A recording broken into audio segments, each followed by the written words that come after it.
Bomb threat scares court proceedings. Mekamui turns down government offer. Government supports digital transition. This is NBC Papua New Guinea National News. Good evening, I'm Antonia Singut.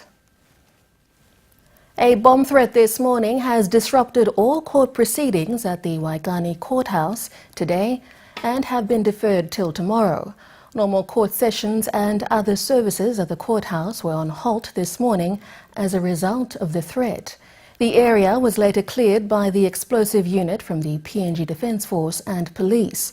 Jacqueline Yala with this report. Public entry into the court premises this morning were all prevented as security guards were at the gates preventing public entry. The rumors of bomb inside the court premises broke out on social media. NBC crew were at the scene.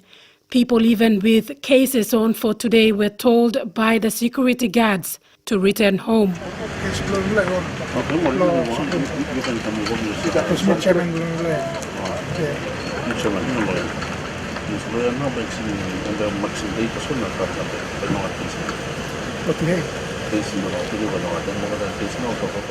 Some even forced themselves to get in, but refused.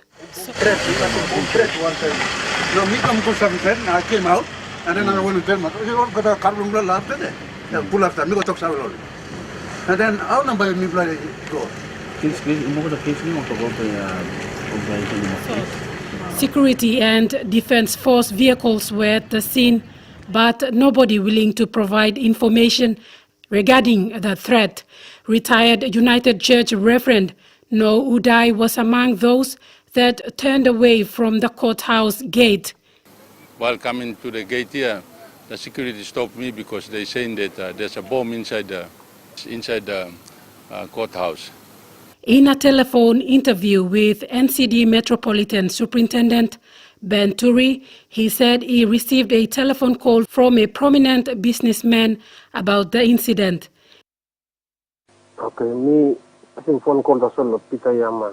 I did not check anything because me taking break after a long travel journey come back to overseas.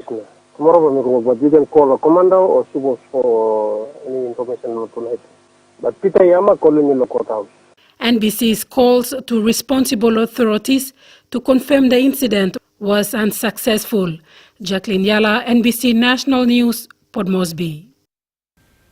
The Mekamui Government of Unity, or MGU, has joined the 9 Panguna landowner associations in turning down the 17.4% Bougainville Copper Limited, or BCL, shares offered by the national government. The landowners have expressed appreciation to the national government for its consideration, but believe the shares should be transferred to the ABG in the best interest of all Bougainvillians. A meeting was held last week resulting in this decision. Gregory Avira reports. Panguna landowners have made their stance clear. They will not accept the BCL shares offered to them by the national government. In support of this decision is the Mekamui Government of Unity, or MGU. MGU's backing to have the shares transferred to the autonomous Bougainville government is yet another positive step in strengthening unity on the island. Prime Minister Peter O'Neill announced earlier in the month for the shares to be given to the people of Bougainville, a move deemed to help alleviate some of the legacy issues of the past. While the landowners are grateful of the gesture by the national government, their main concern remains at holding the developer accountable for damages caused. The landowners, with backing from MGU, are in support of ABG's effort to mount pressure on Rio Tinto to take responsibility for the environmental and social impacts of the mining activities. Gregory Avira, NBC National News, Port Moresby. Staff of the National Capital District Commission have been urged to perform their duties with pride. Deputy City Manager, Corporate Services, Pinio Carlos, reminded his staff of their duty to the people. He says with the new corporate wear, there should be no excuses. Miki Cavera reports. National Capital District Commission for the past 20 years was without a corporate uniform. Today was different as staff showcased their new look. It has been a long time. I have been here 25 years, no corporate uniforms, only sectional uniform, divisional uniform, and today we receive one. Deputy City Manager Corporate Services Pinio Carlos hopes the new uniforms will bring a new sense of motivation for his staff. We are moving into the new City Hall. We want to make it all uniform. New City Hall, all divisions under one roof. We want to change the organization compared to 25 years ago. He encouraged his staff to wear their uniforms with pride and to maintain their professionalism. Carlos says that this has been lacking in the organization, but he is confident a professional corporate culture will become entrenched to move NCDC forward. The uniforms were purchased from Australia at a cost of 370,000 kina for 508 staff members. It comes in 3 pairs and will be worn on Mondays, Wednesdays and Fridays. Miki Cavera, NBC National News, Port Moresby. The International Committee of the Red Cross, or ICRC, says more must be done to establish the fate and whereabouts of people who disappeared during the Bougainville crisis. Since the ending of the conflict in 1998, more than 1,000 families still live with the disappearance of a loved one during the conflict.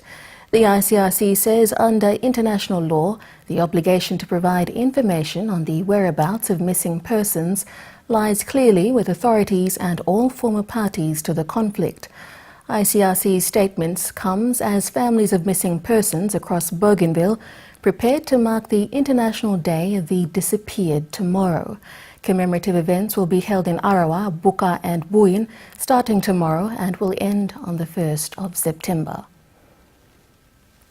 The national government is committed to support public broadcasters switch from analogue to digital broadcasting. Public Enterprise and State Investment Minister William Duma gave this assurance to the media representatives that gathered for the Pacific Media Partnership Conference held in Port Moresby last Friday.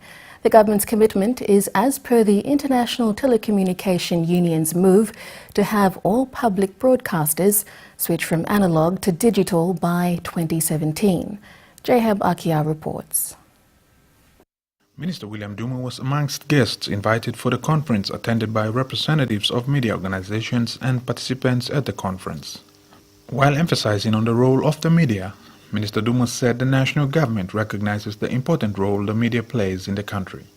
He said the media also has the role to unite the country. A conference such as this demonstrates clearly the coordinating role that public broadcasters in this country, like our very own MTV, National Broadcasting Corporation, including radio and TV, F100, FM 100, 3ABN, Radio Light, all of them can continue to play a role to the extent that our citizens are always kept well informed and educated. Mr. Duma added that with the role the media plays, the government recognizes the importance of public broadcasters' shift from analog to digital. To enable that, this government, the government led by our Prime Minister, remains committed, particularly in the case where there is a need for our public broadcasters to transit from analog to digital transmission for broadcasters in our country, and more so, perhaps to a certain extent, to our neighboring countries in the Pacific region. Meanwhile, with PNG preparing for international and regional events in the country, the government is concerned about negative perceptions of the country abroad through negative media reports. Forestry Minister Douglas Tomariasa, who represented the Prime Minister at the conference, called on the media to report positively about PNG. We are very aware that the way media portrays PNG overseas is not always positive, and that is fact. There is no doubt that just like any other country, there is bad news from time to time, and we do not deny that. But for us, The problems of the 80s and the 90s are in many ways in the past. Citing the recent media reports on the UPNG unrest and the Aluta hostage hoax, Tomuriasa said the media must be responsible in their reports. He said such stories damage PNG's image abroad, and it is a concern when PNG is preparing to host international events, including the APEC Leaders Summit in 2018. Jehab Akia, NBC National News, Port Moresby. We now look at the weather preview with Douglas. Thanks, Antonia. Hello, everybody. The weather in brief. Most centers have been forecasted to have fine weather conditions, except for some, with some showers and passing thundery showers. Renewal strong wind warning has also been issued for people living along the coastal areas. Join me a little later for the details. Antonia, it's back to you. Thank you, Douglas. Coming up after the break, child protection officers encouraged to be creative in addressing children issues, and IBS ICT students to have access to software programming. Stay with us on NBC National News.